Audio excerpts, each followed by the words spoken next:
Listo, bueno, bienvenidos. Es un nuevo año y pues vamos a hacer algunos cambios. Estamos procurando mejorar, siempre buscar el bienestar espiritual de cada uno de ustedes y de los demás miembros de la iglesia. Entonces, para que lo tengan presente, la mayoría de meses vamos a tener reuniones de hombres, la mayoría. Pero hay algunos meses que con algún propósito a nivel de iglesia, a nivel de congregación, vamos a dar paso a otras actividades, entonces les vamos a estar siempre informando, estén siempre presentes y Felipe, si me ayuda, hay una diapositiva donde está la fecha para que reserven esa fecha que sí me parece importante, es en el mes de agosto, si mal no estoy, eso, el 23 de agosto es el día que vamos a realizar nuestra salida especial de hombres, atrás o adelante, la que estaba antes. Esa, ahí. 23 de agosto, no se preocupen, ya ahorita ven las preguntas, no se pueden adelantar.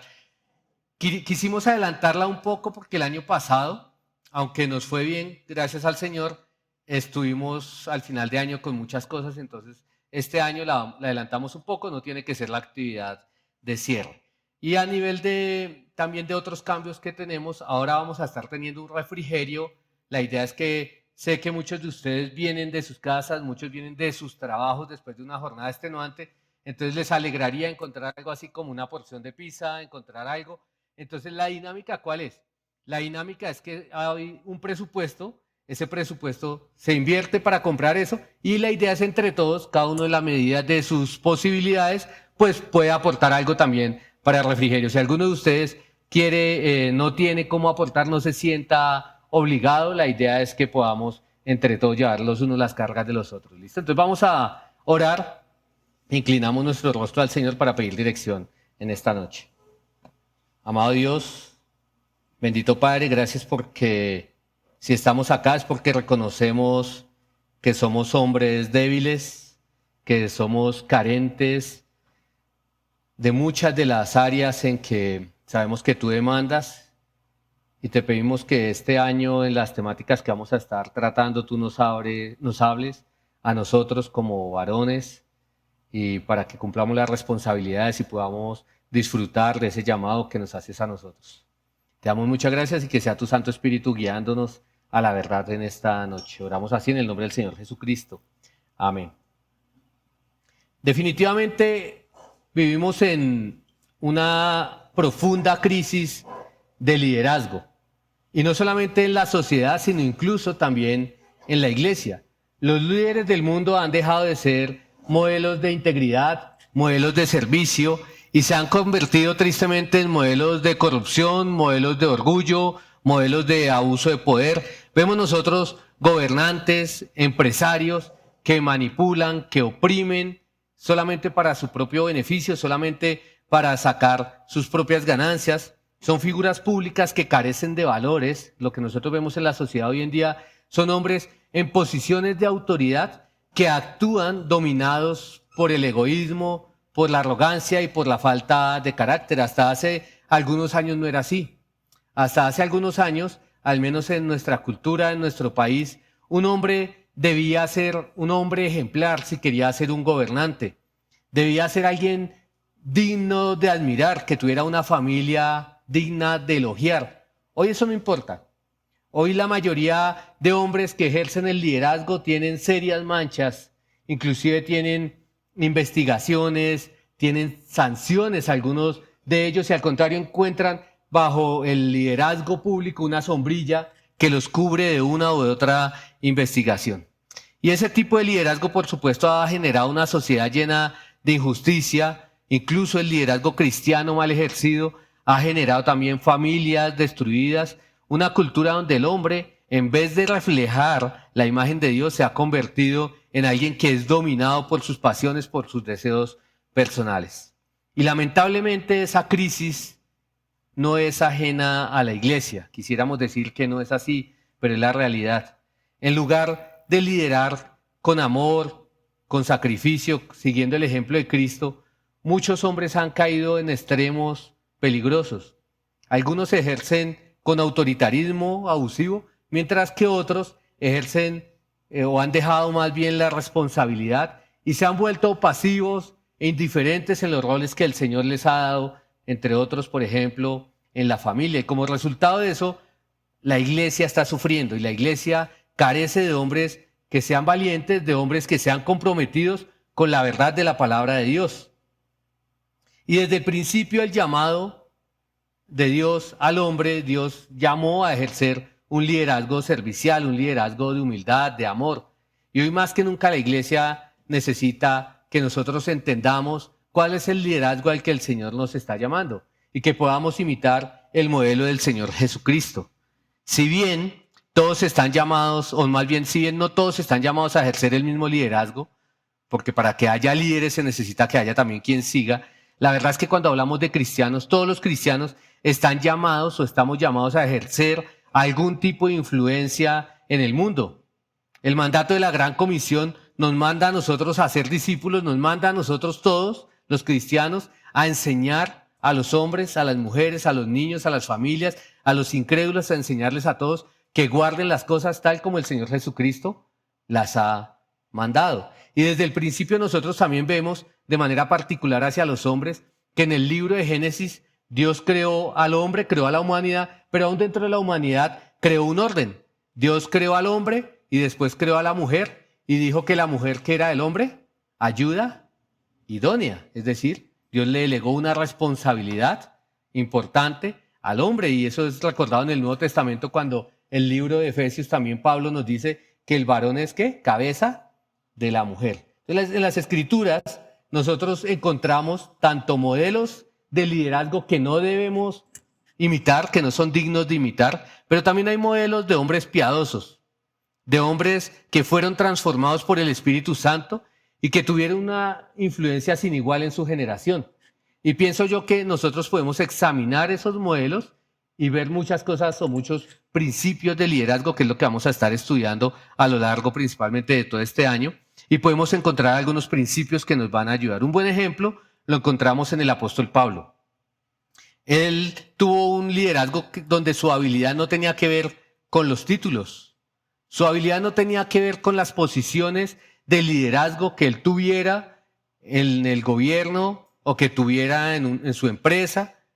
Aunque era apóstol del Señor Jesucristo, como nosotros lo sabemos, ese es un título que solamente era, y eso, escasamente reconocido dentro de la iglesia, pero para los hombres, para el mundo, ser apóstol no era nada, no era algo digno de elogiar. En Hechos 27, si quieren, ubíquense allá, que es donde vamos a estar.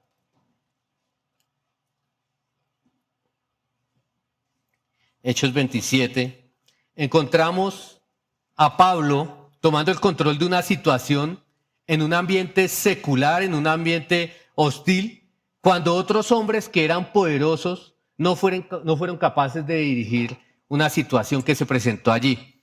Pablo en ese momento sacó su liderazgo, su influencia y mostró lo que Dios podía hacer con este hombre en esa situación. Así que estaremos examinando entonces estos principios de liderazgo bíblico modelados por el apóstol Pablo, que te harán a ti imitar a Cristo también en su liderazgo.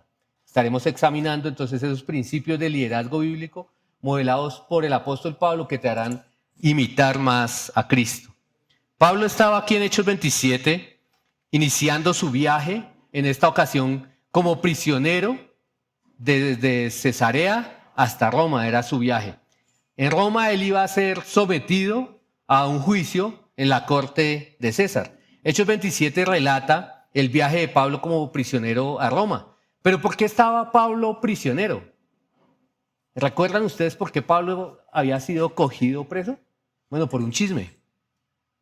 Por un chisme. Miren Hechos 21, si se vuelven un poquito, desde el versículo 27 nos muestra esto. Dice: cuando estaban para cumplirse los 7 días, los judíos de Asia, al verlo en el templo, alborotaron a todo el pueblo y le echaron mano gritando: hombres de Israel, ayúdennos. Este es el hombre que enseña a todos por todas partes contra nuestro pueblo, la ley y este lugar, es decir, el templo.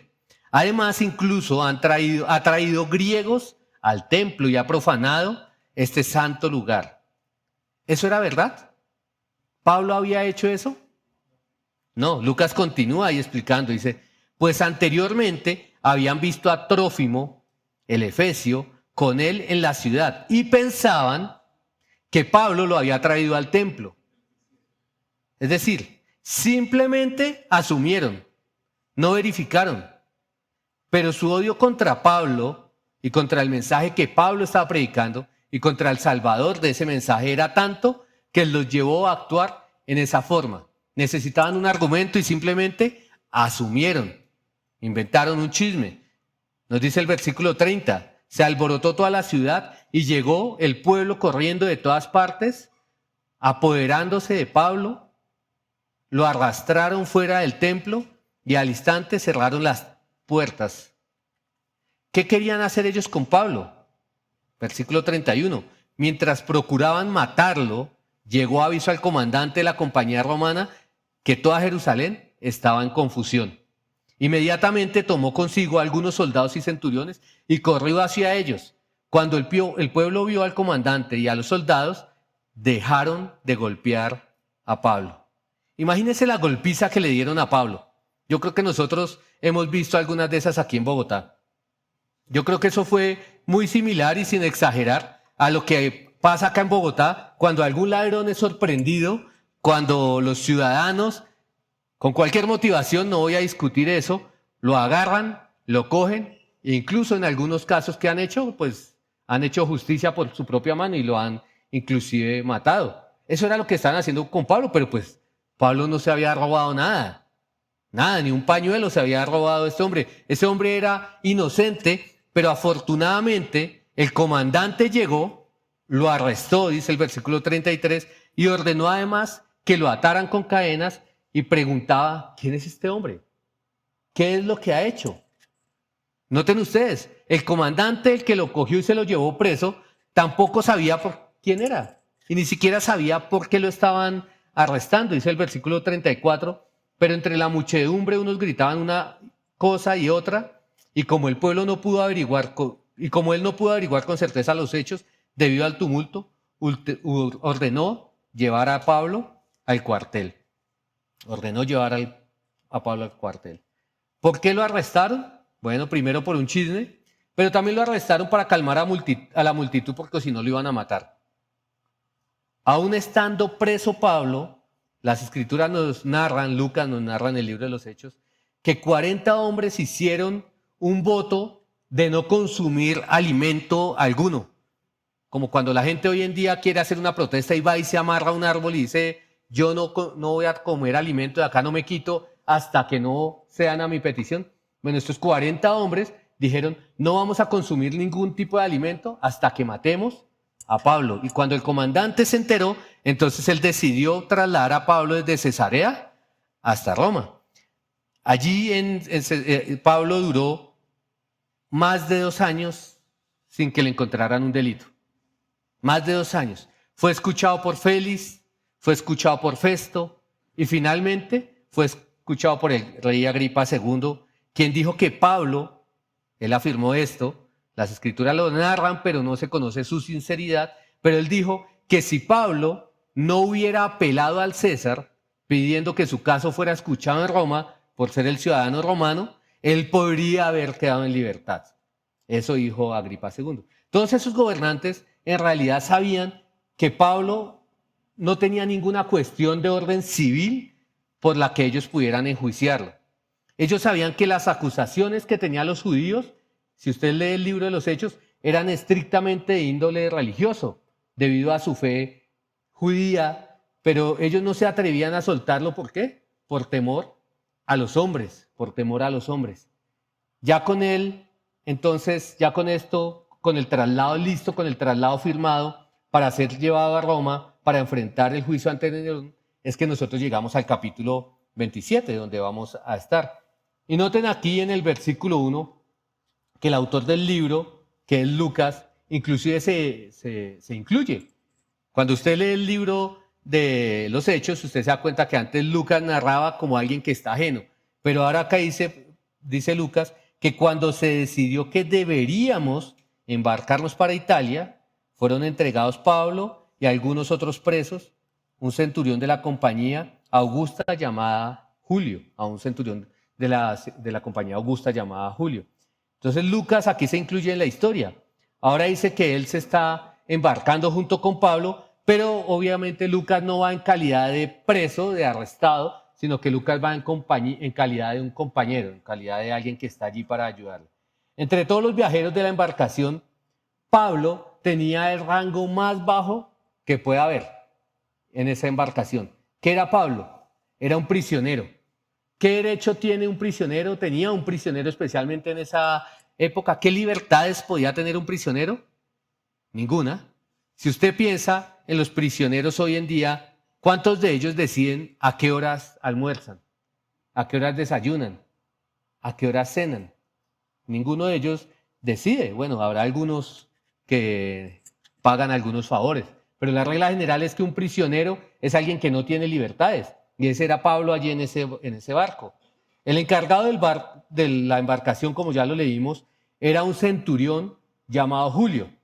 Se les denominaba centurión porque tenían a su cargo un grupo de 100 hombres bajo su mando. Es decir, que ese hombre sí tenía autoridad. Y ese hombre estaba trabajando para el ejército de Augusto César, según dice también el versículo 1.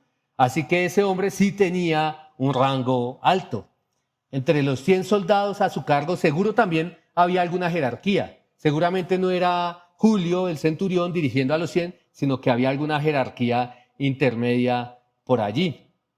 Entonces, había hombres con autoridad allí, que es lo que quiero resaltar. Y lo que quiero resaltar es que Pablo no tenía ni una gota de autoridad entre todos estos hombres que iban allí. Inicialmente uno podría pensar, este hombre no tiene nada de liderazgo. Pero mire lo que dice versículo 2 y versículo 3.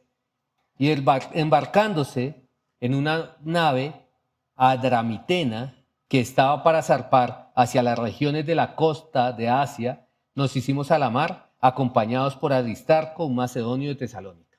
Dice el versículo 3. Al día siguiente llegamos a Sidón. Julio trató a Pablo con benevolencia, permitiéndole ir a sus amigos y ser atendido por ellos. Después de un día de viaje, ellos paran en un lugar, salieron allí y pararon, su primer parada es Sidón, una ciudad ubicada a unos 100 kilómetros de Cesarea, y ese soldado decidió dejar que Pablo, siendo un prisionero, fuera donde sus amigos a que lo atendieran. Esa palabra atendieran es un término médico. Entonces seguramente Pablo fue a recibir algún tipo de atención médica. Parece que él estaba enfermo. Y este hombre le dio entonces un trato humanitario a Pablo. Recuerden que Lucas iba con Pablo, así que la enfermedad de Pablo era una enfermedad, digamos, diagnosticada, porque Lucas era el médico. Entonces la enfermedad seguramente era algo que no se curaba con un acetaminofén de la época, porque, o si no, Lucas se lo hubiera dado y lo hubiera curado. No había algún remedio para ayudarlo. Julio entonces supo que lo mejor era parar y que Pablo recibiera atención. Yo presté servicio militar y presté servicio militar en el IMPEC, en las cárceles de Bogotá. En algunas ocasiones tuve que estar en algunos meses. Y algo que uno aprende de los guardianes es que no se debe descuidar ni un segundo a un interno. Porque los internos, como se les denomina, los presos, lo que están haciendo todo el tiempo es pensar cómo volarse. Ellos todo el tiempo están pensando en cómo se van a huir, cómo se van a volar. Alguna vez me enviaron en una comisión a cuidar un interno a un hospital y a pesar de su enfermedad, a pesar de que estaba allí postrado en una cama, la orden que me dieron era que tenía que tener los ojos puestos sobre él. Porque de lo contrario, en un abrir y cerrar de ojos, ese hombre podía escaparse. Entonces es llamativo que le dieran ese nivel de libertad a Pablo. Era acusado de ser, digámoslo así, el cabecilla de una secta, de atentar contra la llamada Pax Romana, ese acuerdo que regía, por lo que lo acusaban, inclusive los acusadores, los judíos, decían que Pablo era una plaga, era lo que decían. Y sin embargo, este hombre le dio ese nivel de libertad. ¿Por qué? Es la pregunta. ¿Por qué le dio ese nivel de libertad? Bueno, de alguna manera Pablo se ganó la confianza de ese centurión. Tal vez cuando estuvo en Cesarea ya lo había influenciado, o quizás durante este viaje de apenas un día, pero Julio estaba seguro de que Pablo no iba a abusar de su confianza para escaparse. Eso es llamativo y es maravilloso. Él estaba seguro de que no iba a hacer nada que lo pudiera perjudicar a él. ¿Cómo se ganó Pablo la confianza de Julio? ¿Cómo hizo para que le diera permiso de bajar del barco y visitar a sus amigos? La Biblia no lo dice. No dice. Pero sabemos que Pablo era un creyente con una vida íntegra delante de Dios y delante de los hombres. Inclusive años atrás, en alguna fracción de estos relatos que les leí hace un momento, para mostrar el contexto del arresto de Pablo desde que llegó a Jerusalén luego de su tercer viaje misionero, él también recién fue encarcelado. Félix ordenó que le dieran un grado de libertad. Están allí en Hechos 24-23. Dice que dio órdenes al centurión de que guardara a Pablo bajo custodia, pero con una medida de libertad y que no impidiera a ninguno de sus amigos que le sirvieran. Y eso muestra que Pablo se había ganado la confianza de los soldados del ejército. Ellos sabían, en pocas palabras, que él no se iba a volar. Ellos sabían que él no se iba a volar. Ese testimonio era tan fuerte que le informaron al centurión que él podía confiar en Pablo, a este Julio. Le dijeron, puede confiar en Pablo, ese preso no se le va a volar. Y no solamente era Pablo de confianza, sino también sus compañeros. Porque después de todo, pues Lucas, Aristarco y los demás que estaban allí, pues podían de alguna forma influenciarlo para que se volara. Podían decirle, venga, usted sabe que va a un juicio y que allá lo van a matar, porque más bien no se vuela, porque más bien no se va. Pero ellos tampoco iban a abusar. Ellos también demostraron ser hombres de confianza que estaban dispuestos a dar su vida por Pablo y lo habían demostrado como dejándolo absolutamente todo y uniéndose a él libremente en ese viaje hacia Roma. También los amigos de Pablo en Sidón confiaban en él. Ustedes han visto que alguien que salió de la cárcel después de estar allí un tiempo, ni trabajo le dan, ni trabajo le dan. ¿Por qué? Porque la gente no confía en alguien que ha estado en la cárcel, mucho menos en alguien que está encadenado allí, que está como un prisionero. Pero esos amigos de Pablo, ellos sabían que podían confiar en él, que él era un hombre digno de confianza, que podían recibirlo incluso en sus casas con completa tranquilidad. MacArthur dice lo siguiente, dice, ¿cómo desarrolla un líder la confianza? Cuando las personas estén convencidas de que usted va a hacer todo lo posible para darles bienestar y no dañarlos, confiarán en usted. Eso dice John MacArthur. Entonces el centurión estaba convencido de eso. Lo estuvo Festo, Lucas, Aristarco, que dejaron todo por acompañarlo y estuvieron y sus amigos también que estaban allí en Sidón, en esta ciudad. Julio estaba convencido que Pablo no intentaría escapar. Si lo hiciera, a Julio le traería muchos problemas. Podían inclusive matarlo a él por dejar volar a uno de estos presos. Pero él confió en que Pablo buscaba su bienestar. Confió en que Pablo iba a regresar al barco. Así que el primer principio, si no lo han deducido hasta este momento, es que el liderazgo comienza ¿con qué? Con la confianza. El liderazgo comienza con la confianza. Un líder no es alguien dominado por buscar su propio éxito. Un verdadero líder es alguien que se preocupa por los demás. Es alguien que demuestra que lo que le ocupa su corazón es buscar lo mejor para los que están con él. Se ocupa del éxito de las personas que están alrededor. Su corazón de siervo lo lleva a ayudar a los demás. No se enfoca en exprimir, en sacar lo mejor de cada persona para obtener su propio beneficio o su propia promoción, como hacen los líderes del mundo. Una persona egoísta en realidad nunca va a ser un buen líder, porque solamente está interesada en sí mismo. Y eso lo notan las personas que están alrededor. Usted que ha tenido jefes, padres, líderes inclusive en iglesias, ustedes saben cuándo las personas están realmente interesadas en usted y cuándo solamente están usándolo para sus propios beneficios. Y al final, cuando usted identifica que una persona no está auténticamente interesada en su bienestar, pues usted no confía en esas personas como líder. Un líder será exitoso solamente si los demás pueden confiar en esa persona, inclusive hasta su dinero, su tiempo, sus recursos, su familia, sus vidas. Y la verdad es que no hay un sustituto para la confianza. No existe un sustituto para la confianza.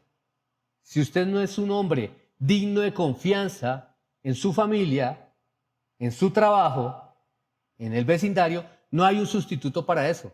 No hay un sustituto. Un líder en quien la gente no confía puede ser un jefe, puede ser un mandamás, puede ser un director, puede ser ponerle el nombre que sea, pero en realidad no es un líder. Porque sin confianza la gente le puede obedecer, sí, pero lo hace por obligación, lo hace por temor o lo hace por conveniencia. Pero eso no es liderazgo.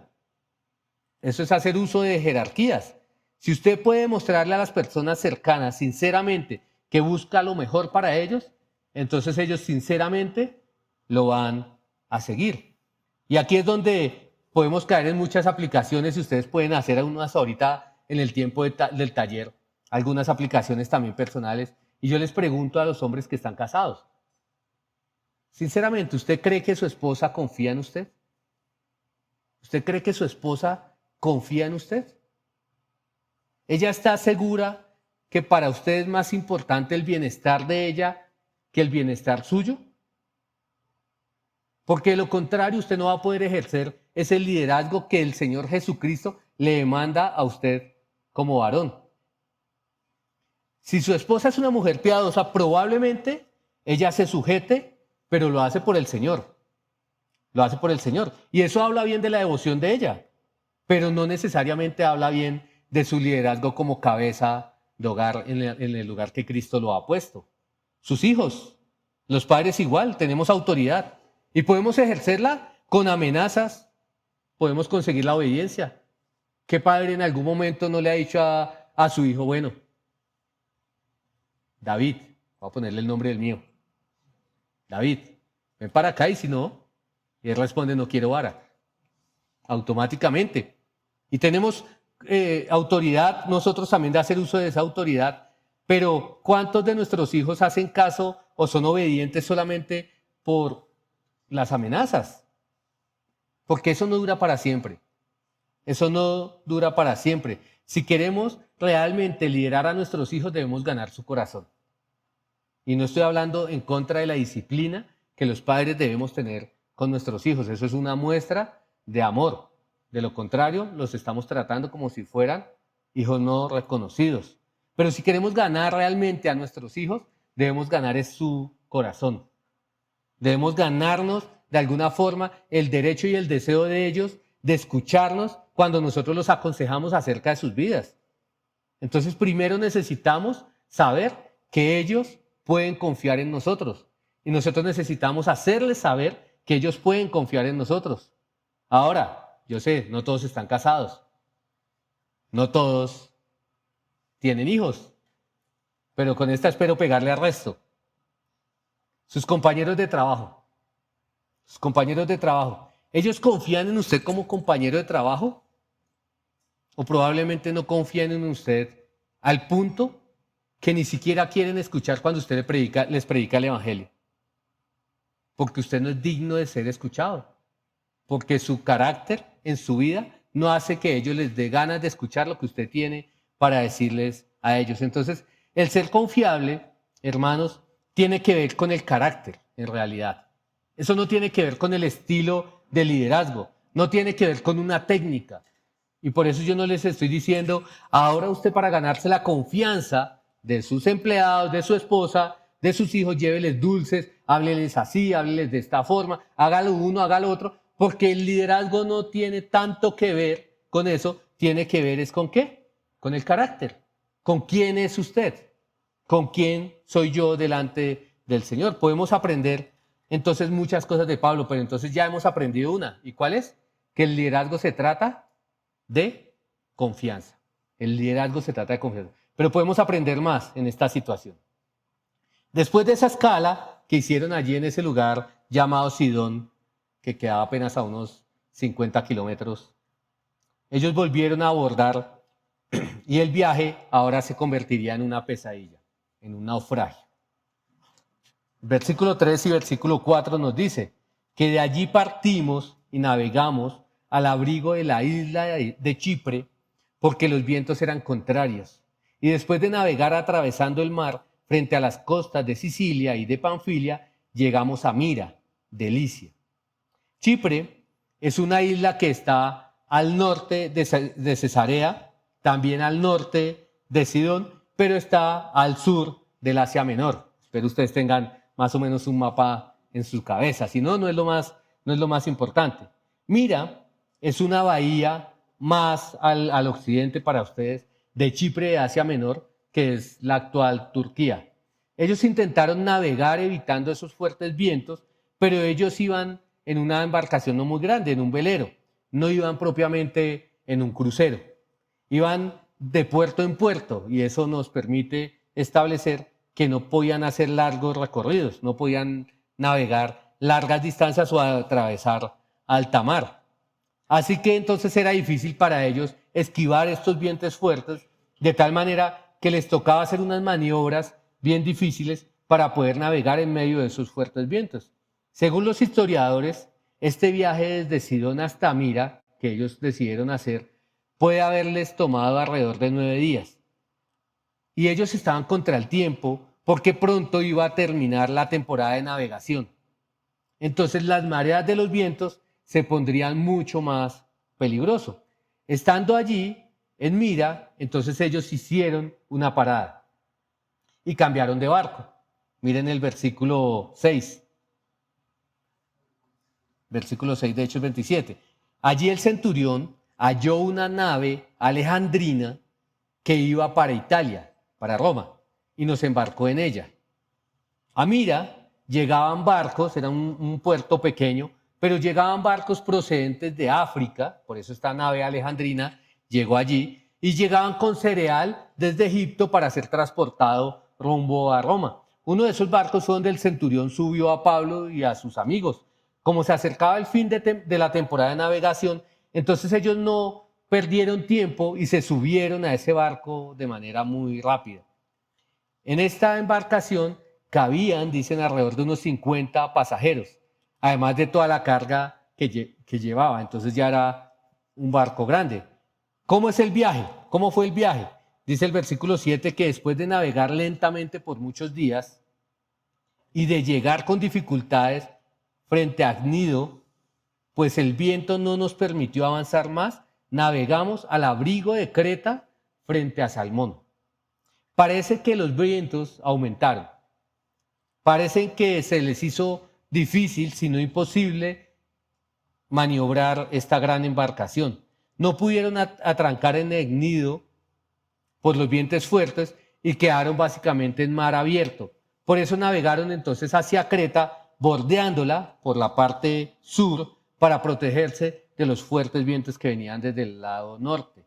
Lucas nos dice que ellos costearon Salmón, y dice el versículo 8, que con dificultad llegamos a un lugar llamado Buenos Puertos, cerca del cual estaba la ciudad de Lasea. En realidad, yo no creo que el capitán quisiera parar allí. Yo creo que su deseo era llegar rápido a Roma para vender la carga que tenía. Quedarse allí significaba quedarse unos 4 meses, porque le tocaba esperar a que pasara toda esta época donde el oleaje era alto y donde pudiera otra vez, las olas le permitieran otra vez la temporada de navegación y le permitieran navegar. Pero les tocó parar por las dificultades del clima. El versículo 9 Lucas dice que cuando ya había pasado mucho tiempo y la navegación se había vuelto peligrosa, pues hasta el ayuno había pasado ya. Pablo les amonestaba. El ayuno no era que se les pasó el desayuno. No fue que había pasado el desayuno, no. Ese es otro nombre que se daba al día de la expiación, al día del Yom Kippur. Es decir, que ya estaban, eso para el calendario hebreo es aproximadamente el día 10 del año, el día 10º de todo el año. Es decir, que ellos ya estaban en el mes de octubre, y en el mes de octubre ya no era tiempo para estar navegando. Pero la tripulación estaba dispuesta a hacerlo. La tripulación quería hacerlo. Y es allí donde Pablo aparece nuevamente en nuestra narración.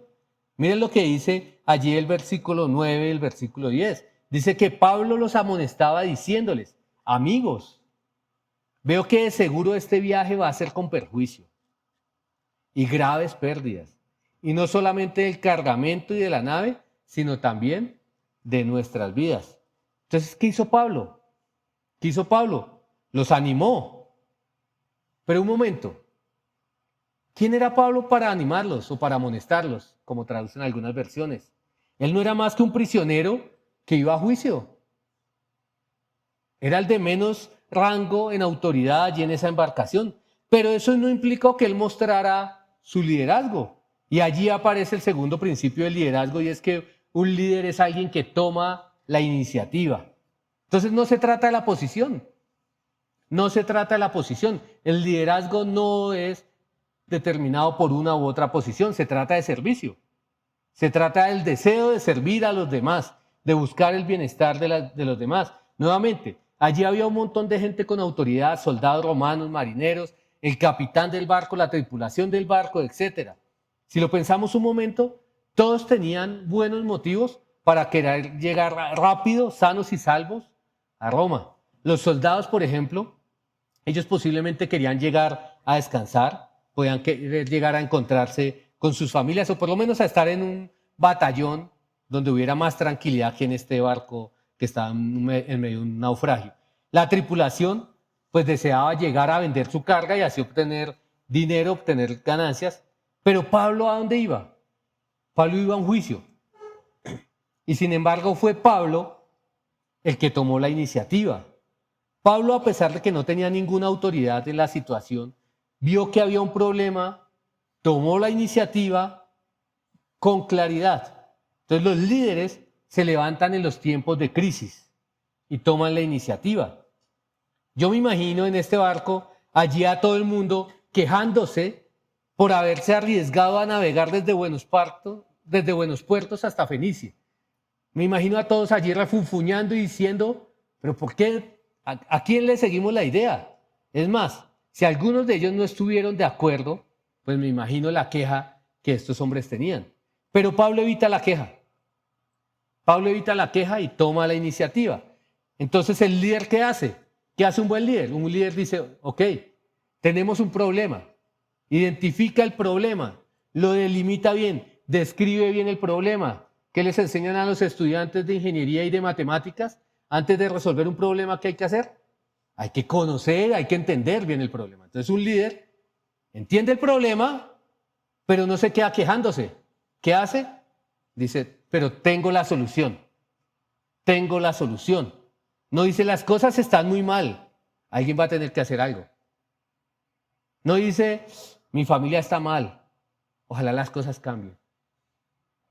Ojalá cambien las cosas, ojalá, inclusive si lo espiritualizamos un poco, ojalá el Señor haga algo, pero las cosas están muy mal. No, el líder identifica el problema, identifica una solución y si puede, lleva a cabo la solución o por lo menos la propone de acuerdo a su nivel de autoridad. Entonces nosotros tenemos la tendencia pecaminosa de criticar todo, de ser poco propositivos.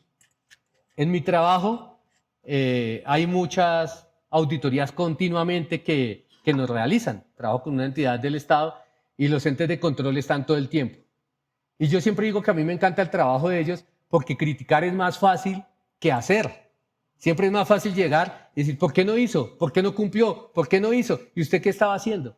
Pero el verdadero liderazgo, ¿de qué se trata? De buscar ser propositivo. Piense entonces usted, hermano, en su trabajo, piense en su familia. ¿Cómo está usted resolviendo los problemas? Si las cosas están en un caos como pueden estar, pues identifique el problema. Ore, por supuesto, al Señor. Pero hay que tomar la iniciativa.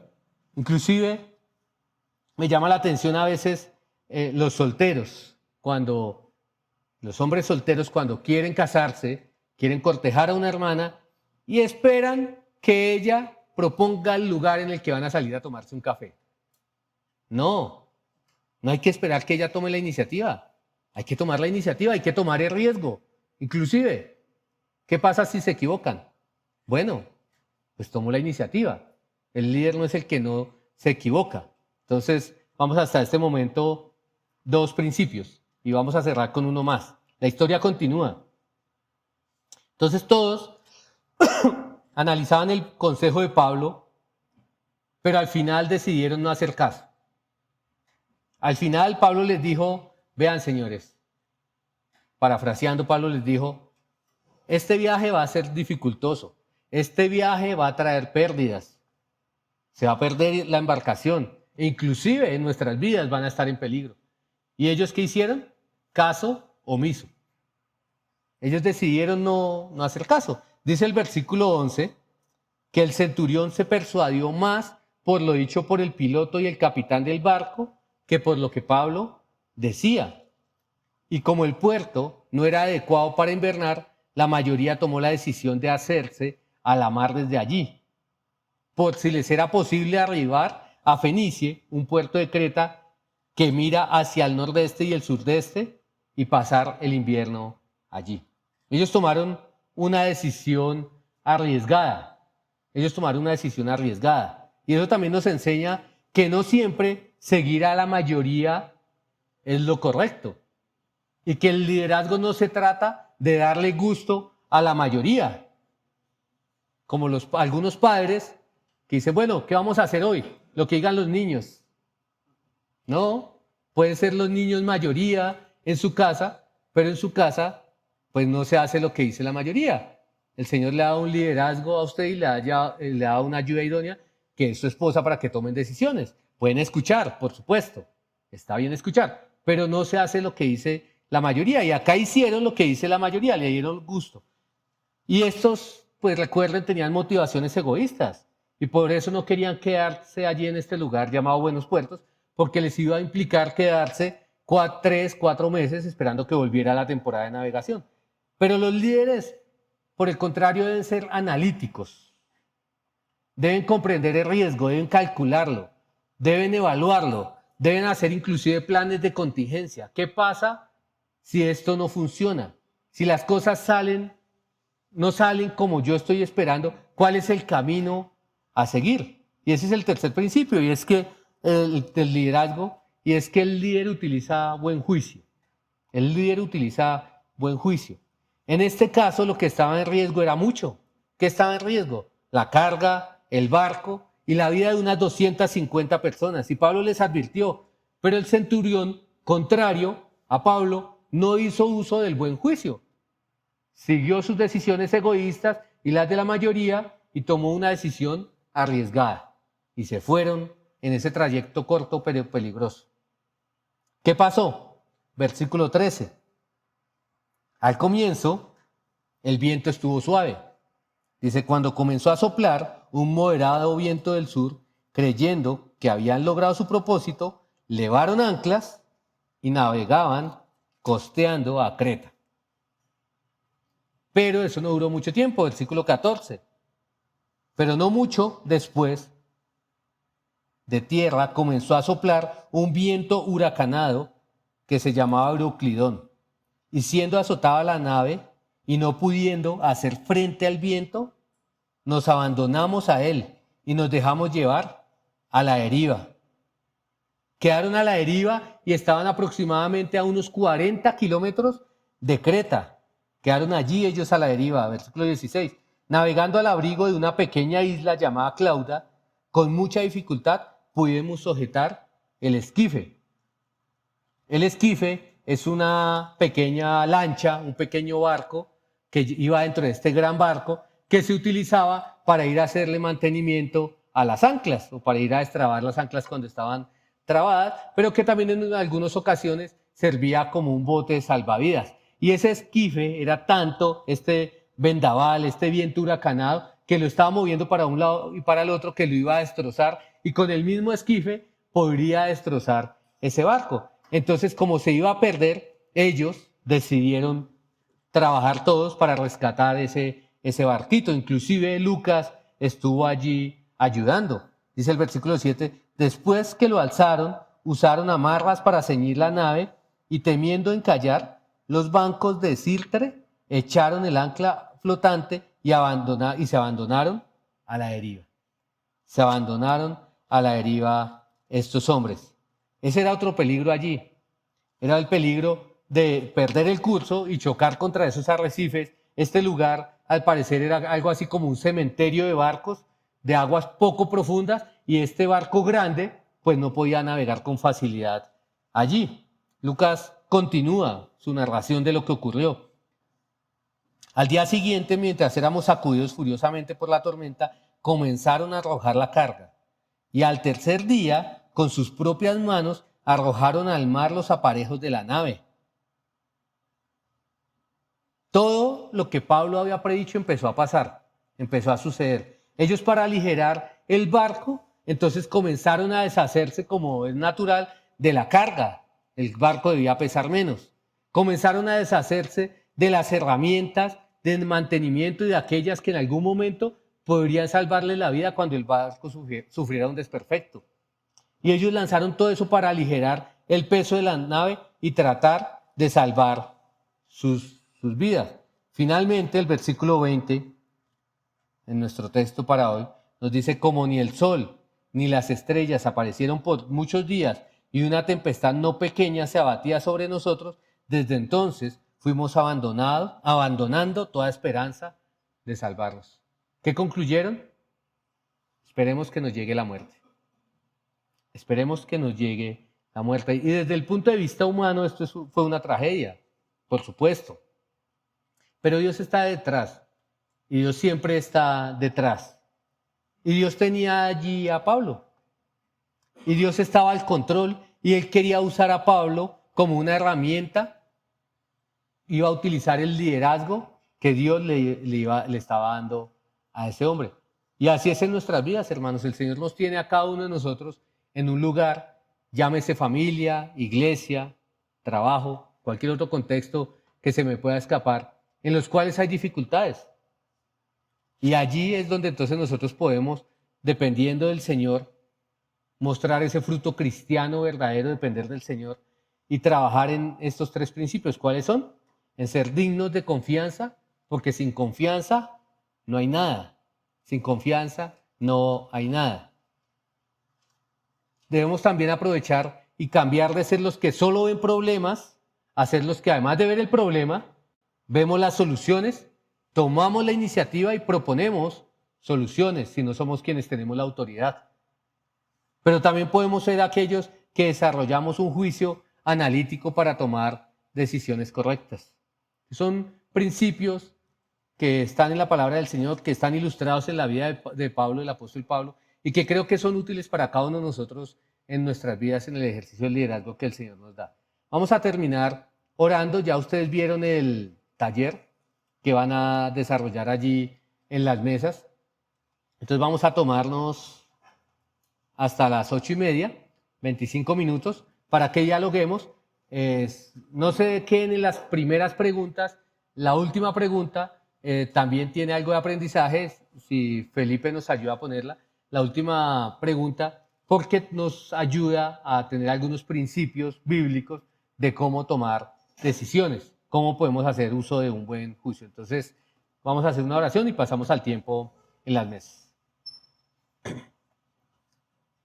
Amado Dios, bendito Padre de nuestro Señor Jesucristo, gracias porque gústenos o no nos guste este servicio del liderazgo. Tú nos hiciste con estas características y sabemos que tú nos capacitas para ello, Señor.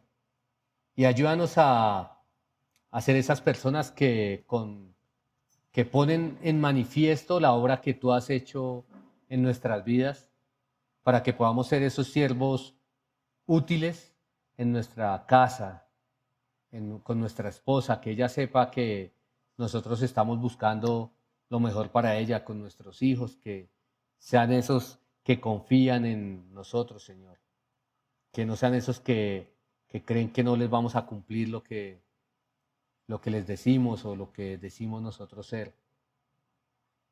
Padre, yo te pido que esto nos ayude a nosotros, porque al final esto no se trata de un liderazgo per se o o de un liderazgo por tener un liderazgo porque sí, sino se trata de que tú nos has dado esas responsabilidades en los diferentes lugares en que estamos y queremos hacerlo de una manera que te agrade a ti. Te damos gracias y así oramos en el nombre del Señor Jesucristo. Amén.